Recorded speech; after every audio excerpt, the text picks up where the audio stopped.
So, hi guys, good afternoon everyone, good morning. Yeah, mga ka-idol, may pupuntahan tayo ngayon, magagala naman si Rose. Pupunta tayo sa isang malamig na lugar guys. Ayan, nakita nyo naman. Talagang gala talaga to si Rose. Talagang every time, mas gusto ko na meron akong gagawing activities every day aside from the activities of my family. Ayan. So, itong lugar na to ay, ayan, napakagandang lugar. So, andito na tayo. Nakarating na tayo. Pupunta tayo ngayon sa entrance ng here. Welcome to Picnic Grove.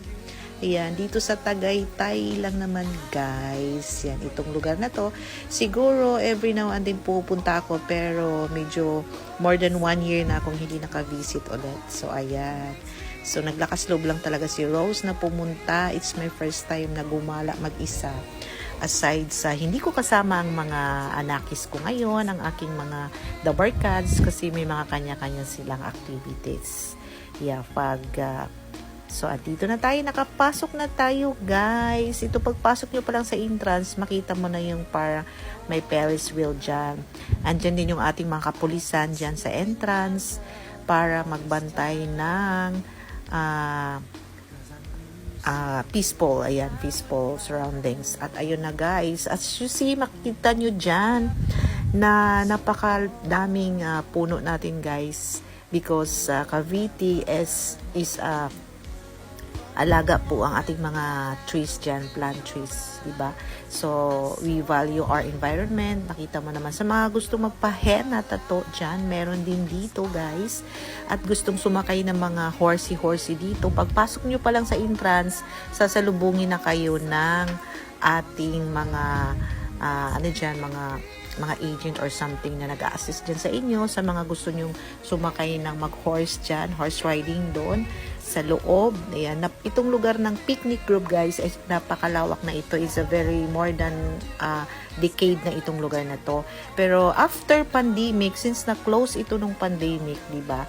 So after pandemic, ni-renovate na itong ating mga buildings, ating mga look over ng mga buildings or mga establishment dito, no? So pinaganda ng ating Picnic Grove management. So ayan na po. So dito sa pagpasok niyo na doon, dito na yung entrance. So marami din kayong makikita diyan na mga souvenir items, sa mga gustong bumili ng souvenir t-shirts like Tagaytay items na mga t-shirt, keychain or whatever, bags, mga souvenir.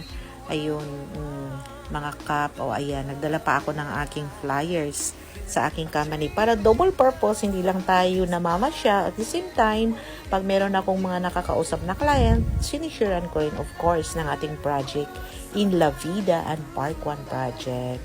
Kasi dito may mimit akong client, then after that, pwede na rin ako mag-saturation, mag-share ako ng ating mga project sa condominium natin, kung sino man yung aking mamimit dito. So, ayan lang. Actually, hindi talaga ako nag-jogging sa aming place kaninang umaga kasi mas gusto ko na dito na lang ako mag-walking. Ni-reserve ko talaga guys yung aking energy para dito talaga ako sa Tagaytay mag-jogging. So, ayan na si Rose. Naglalakad papunta ng entrance. At ayun guys, ayan, papunta na tayo ng entrance. At nakita nyo may zip line po dito. Sa lahat ng mga gustong ma-experience ang ating zip line dito, ayan, available po yan guys sa mga malalakas ang loob.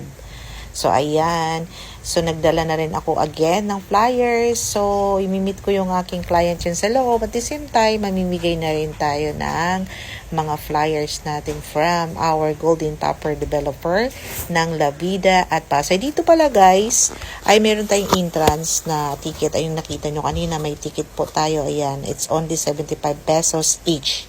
O, diba, nag-increase na sila. Dati 50 pesos lang yan guys. Tapos meron ding bayad yung parking. So, sa mga may sasakyan dyan, yun, Ayan siya. So, isi-share ko na rin sa inyo sa pag-entrance natin dyan. Ayan na ang aking Park 1 na condominium. Of course, hindi kasangga ko yan kahit saan ako pumunta. Talagang yung bag ko, guys, ay meron ng ganyang naka-ready. So, diba, ito po yung sa likod ko, guys, ang Taal Volcano na sinasabi nilang sumabog. No, as of now naman, medyo maganda ang ating ang volcano. Hindi siya nag-eruption ngayon. So, isa false balita. So, ayan na guys, meron din tayong dito ng Air Force. So, nag-try na muna tayong mag-TikTok ng unlimited opalite natin dyan, guys. So, nag-opalite na muna tayo dyan para ma-stretch naman yung ating mga bones dyan ni Rose. And of course, we enjoy our surroundings ng Tagaytay. Pwede rin pala dito guys magpalipad ng inyong mga mga pinapalipad na mga ang tawag diyan yung kite pala ayun. So ayan, sumakay na rin ako guys ng horsey, of course. Parang ang tagal ko nang hindi nakasakay dito. More than 5 years, 10 years siguro. So maliliit pa yung aking mga dabarkads dati. Dito na talaga kami tumatambay at nag-horsey kami. Ayan, magbabanding kami dyan sa mga kubo-kubo na yan guys. Pwede rin yung i-accommodate with your family. Magdala kayo ng mga foods. Ayan, nakita nyo sa likod ko na pwede rin siyang i-accommodate per table po yan or per kubo, ganyan. I think nasa 250, merong 300, merong 400, depende na yun sa laki. So, ayan. So, once again, andyan po yung ating zip line. At baka pag-ikot din kayo dun sa hanging bridge. And all over you can walking inside the location, guys. So, ayan. Hanggang sa muling pag-zip line natin dyan. Ayan. Ayan. Pero hindi ko pa yan na-try. Gusto ko yung i-try next.